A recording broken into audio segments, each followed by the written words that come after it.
We got a lot to get done. Hey there, my name's MitchCraft, and this is my single-player world in vanilla Minecraft. I've spent a lot of time on this world, and I put a lot of work into everything on here, but I've noticed that a very momentous day is approaching. If you take a look at the debug screen here, up in the top left, you can see that we're inching closer and closer to a pretty huge milestone. Day 10,000, actually. So in honor of day 10,000, I've actually got this new huge top secret project that I've been working on for a while. And when day 10,000 comes, I'd love to show it off, give a full 10,000 day world tour, and reveal the project while it's still in its early beginning stages. We can be along for that. But you're probably asking, well, then why am I making a video now? Why not just wait a few months until day 10,000 and then make a clickbait video? And the answer is, to be quite honest, I'd like people to be here for the process. I want people to watch me clean everything up, go around the world, get everything ready for the full tour. Because the thing is, if we were to do a world tour now, most of it would be, oh, this was what was going to go here, this is what I wanted to put here, I was working on this whole thing here, and it would just be a lot of unfinished, zombie projects, and I don't want to do that. What I want to do is finish as many of those projects as I can. We have lots of stuff that's ready to be finished, and we have lots of stuff that's not ready to be finished.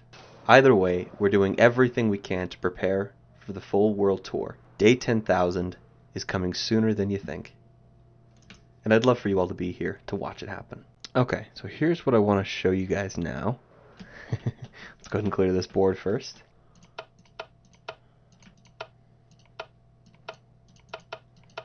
Okay, that's much better. So this redstone lamp board that I've made is fun for writing two-letter words, but its main function will actually be for helping us keep track of all the intricate parts of each project as we complete them. So let me show you how it works.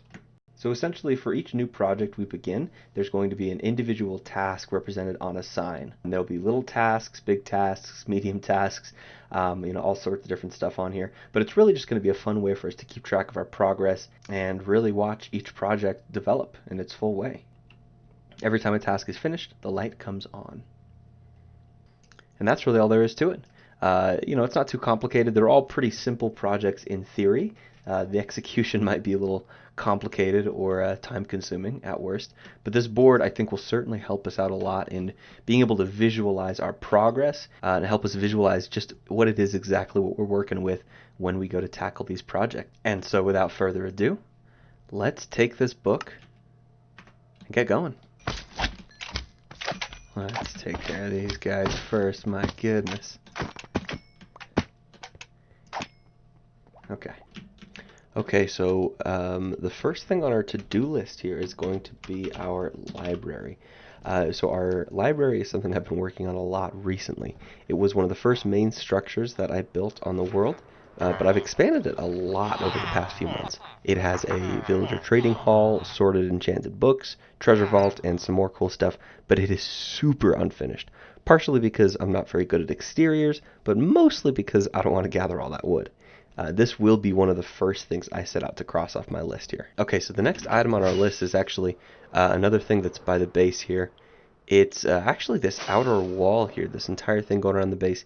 You can see we've got this nice little, two-level wall thing here. We've got the bridge going over the waterfall. This is nice. You've got, the farming area here. And then this giant, hideous diorite monstrosity that I don't know what I'm going to put here. But this has to go. This has to go. But before I tear it out or replace it with something, I want to figure out what direction I'm going to take this wall. I want it to be effective against raids. I want to do raids here. I want it to be easy to kill. I want it to be impenetrable.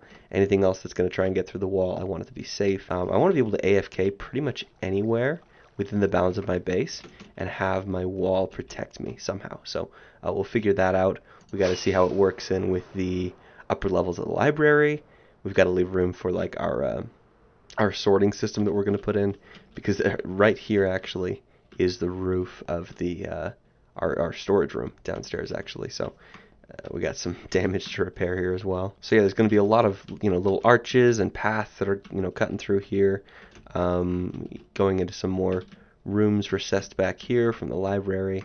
A lot of fun stuff planned here. So next, oh, Ooh. So next item on the list. Outer wall slash tyrite.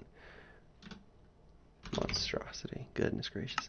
Okay, our next item on the list is going to bring us into the nether here. So let me just... Oops. Oh boy.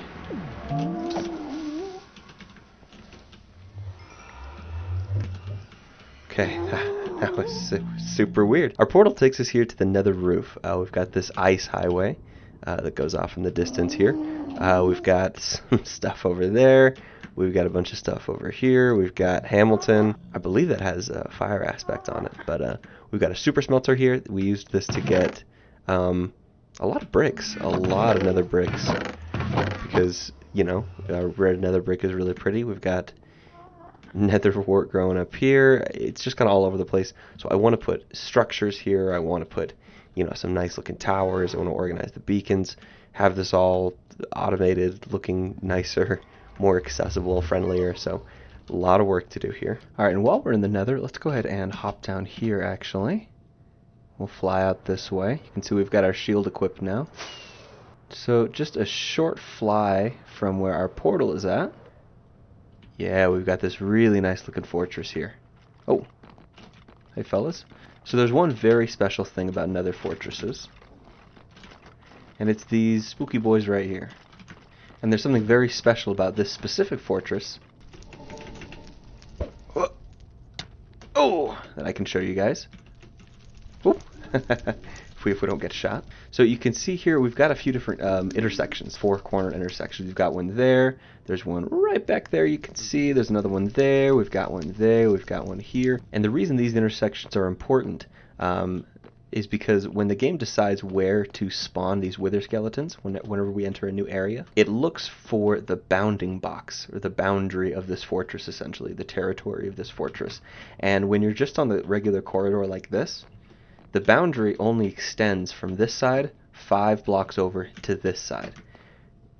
So you're not really getting very much bang for your buck if you're trying to spawn wither skeletons just on these, these 5-block hallways here. Now when it comes to these intersection spaces, maybe not these ones because they're a little bit cut off, but definitely that one over there, we'd be able to get enough out of here. There's another intersection here. When the game is looking for the boundary of the fortress there, it actually accounts for some extra corner spaces here. Excuse me, gentlemen. So we're actually getting like this whole empty area here. This is all getting counted as within the boundaries of the fortress, which means wither skeletons can spawn down there. And if we put blocks across here, whoop, he nailed me. Then if we put blocks in these little corner bits here on these intersections, it would give us a lot more space to spawn wither skeletons on. Without clogging the area up as much, without having to make these big, long, spawning areas. And once we're able to spawn wither skeletons left and right where we want them, and we have that controlled, let me get out of here. Once we can do that, then we can manipulate where they go, we can move them around, and we can condense them, and we can make it easy, fast, huge, very efficient wither skeleton farm.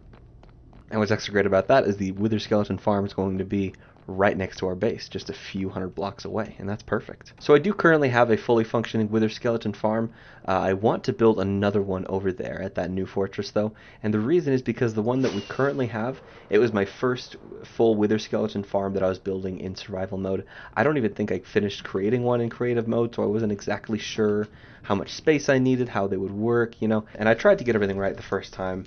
And I got pretty close. It works. It's a little messy. It's kind of hard to use. It doesn't look very nice. So I'd like to have a do-over by building another fortress and utilizing all those intersections and all that spawning space and really using that to my advantage. Okay, so let's get those added. Another roof. Fix that up. And then our wither skeleton farm. Really excited for that, honestly. Alright, so we're coming sort of near the end of the video here. There are just 2 or 3 more things I wanted to show you guys that we'll be working on in the near future here. I'm probably going to be posting one of these videos about once a week now. I'm going to do my best to do that and just update you guys, show the projects and the the process and how everything's been going. But I just wanted to take a second here. If you haven't already, if you're enjoying the video, I'd really appreciate it if you want to leave a like, maybe a comment, give me some feedback about the way I'm presenting these projects, the way I talk about my base, anything in my base that you want to see a little more in depth while I'm working on some of the projects, or even anything you'd want me to add to the list, anything you think I'm missing, or anything you saw in my base that thought, oh, maybe I want to spend a little more time on that. Let me know. I'd love to hear about it. All right, that's it. Let's finish the video. Okay, so for these next two projects that we're going to be looking at, we get to head to the end. And before anybody asks, yes, I did have to find the stronghold, carve it all out, and then build my base completely around this end portal, just because I really wanted one in my base. So let's go ahead and jump in through here. Okay. Much better. So, if you didn't know, underneath the end island, these black obsidian columns actually extend all the way underneath, down to Y level 0. Oh, you're kidding me. Can I make it? Can I make it? Am I going to die here? Okay, alright.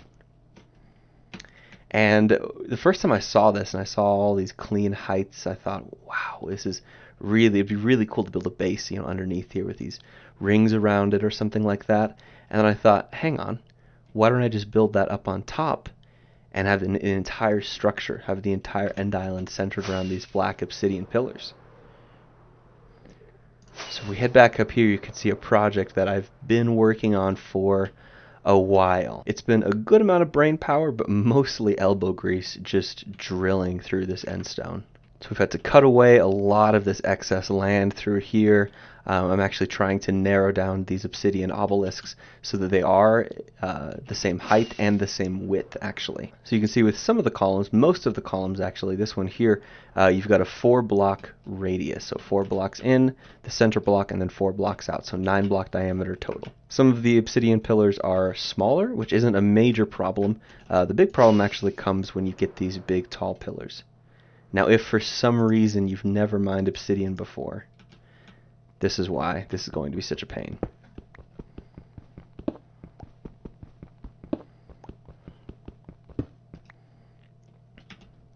And this is a maxed out pickaxe. I've even got a haste 2 effect from these beacons out here. Let's fly all the way up here, up to the very top center. We've got a nice little platform here for us to stand on. And let's take a look over here. So here's what we're working with, essentially. We have a big black pedestal in the middle. It kind of works its way down in tiers around the end portal here. You've got the obelisks in the outer ring. And essentially what we're going to be carving out in the middle here is going to go all the way through the island down to the void. Let me show you guys kind of a cross-section that we've constructed here. So you can already see it beginning to work its way down and building out these levels. And these levels are going to circulate all the way around the middle section here. And anything in the middle here, all this end stone here in the center, it's going to get cut away. Now remember what I said about the obsidian being bad? Check out the end stone. Significantly faster than obsidian. But I'm just going to spend a little bit of time here cutting away while I talk. So we can all get the idea. So it takes about 0.42 seconds, just under half a second, to mine 1 block of end stone. And like we were seeing before, it's really not too bad when you're just doing 1 or 2 or 10 or 20. But it adds up. It adds up very, very slowly. If we go purely by our statistics here, I remember when I started this project, I had mined about 3,000 or 4,000 blocks of end stone.